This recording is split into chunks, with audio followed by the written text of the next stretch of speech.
Hi and welcome to Chris Ryan Golf. We are at the Belfry once again today.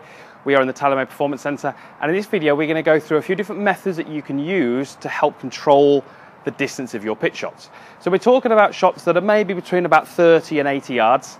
Anything over 80 yards might be classed as a full swing for many of you out there, and anything under 30 yards we'd maybe do this slightly differently, but we're talking about 30 to 80 yards. So I've just got myself a 58-degree wedge here, and it's a real skill to be able to control how far that ball flies through the air. It's something that good golfers are generally quite good at, and poorer golfers are generally quite poor at. We know that the direction element of these shots is a little easier because there's a little bit less speed involved. We're generally using a shorter club, a little bit more loft. The direction part of this is easier. The distance element is much more difficult because we don't have one swing. We have to have multiple different swings to control the distance.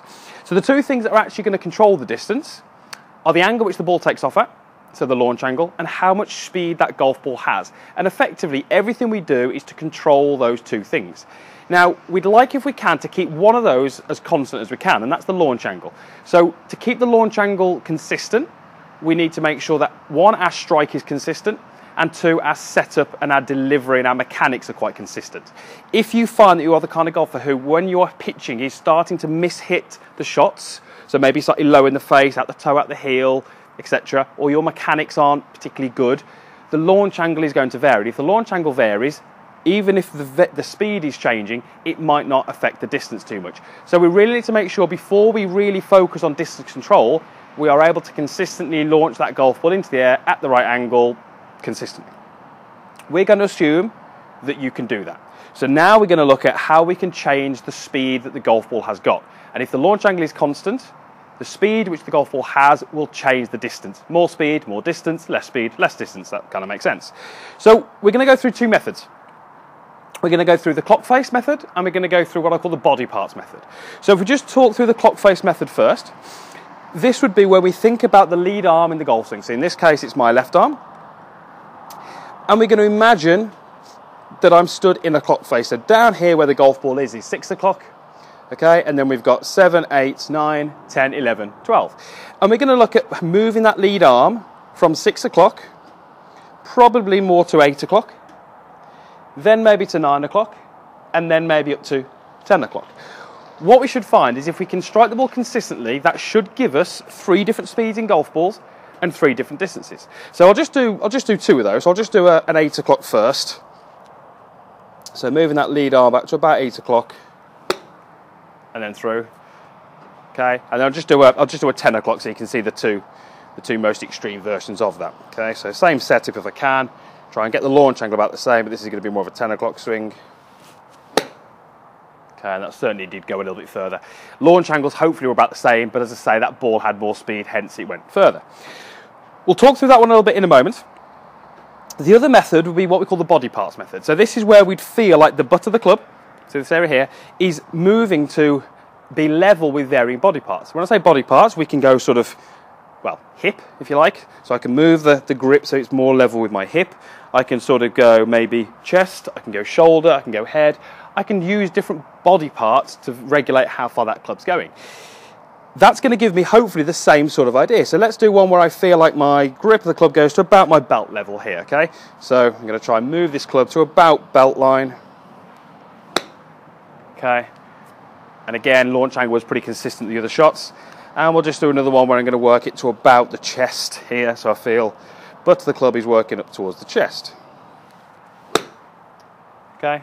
And again, that went slightly further because the strike was good, but the ball had more speed. 2 methods, both are quite widely used. And what we really want you to try and do is find one that works for you. They should both help you control the distance. You've got to be comfortable with what you're doing. I would suggest, this would be my version, if you are maybe a slightly higher handicapper, the Clockface Drill is very good. You can work with 3 positions. So an 8 o'clock, a 9 o'clock, and a 10 o'clock. Those 3 positions are going to give you 3 different distances.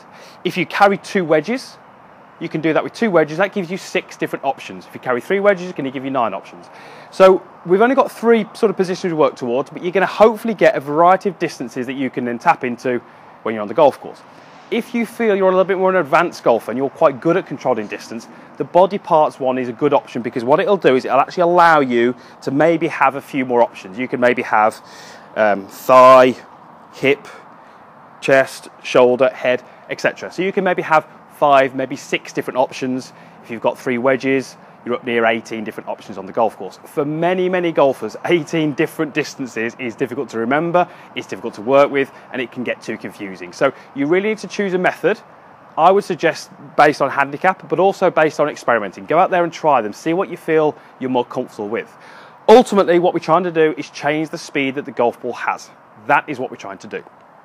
Once you feel that you've got a method, and you feel that you're maybe comfortable with that method, what we then need you to do is actually go out onto a practice area or the range and figure out the land distance of those shots. So if we did this very, very quickly, I'm going to go 58-degree wedge, butt of the club goes to about waist high, about belt line. How far does that ball go? Okay, I'm going to maybe hit 5 shots, 10 shots in an ideal world, take the average, work out the distance, make a note of it. Once I've got those numbers written down, I need to either remember them or carry them in my golf bag on a piece of laminated card or something like that. And when you get on the golf course, you've got to pick the shot which is closest to what you need to do. So if I need to carry it 50 yards, I need to know which club, which position is my 50-yard shot. Once I've made that choice, I then want to make my little rehearsal swings, working towards that position, getting the nice feel of it, and then I can go ahead and hit the shot. It's going to help you massively with your distance control.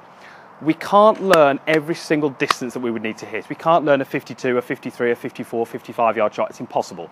But if we can maybe get ourselves into 6, 9, or 12 different distances that we're comfortable with, we can maybe tweak those. That's going to help us get close to the flag. One point to note, we want to work with the distances in terms of carry as opposed to total distance. So if you are hitting them onto a practice area or a range, try and look at where the ball lands as opposed to where it finishes. How it finishes is going to very much depend on conditions, the golf ball you use, the spin you can put on it, the ground conditions, all this kind of stuff. So work to carry, and on the golf course, try and figure out then how that ball's going to react. So it's really important that we get good at controlling our distance. It will massively help you reduce your scores on the golf course. You will find that you have a lot of shots during a round of golf from this 30 to 80 yard distance. Direction-wise, we've got to be good, but we need to be able to regulate the distance and get that ball much, much closer. It's going to mean that your putt is much shorter, you've got more chance of holding it, you might get up and down more often. As I say, it's really going to lower the scores.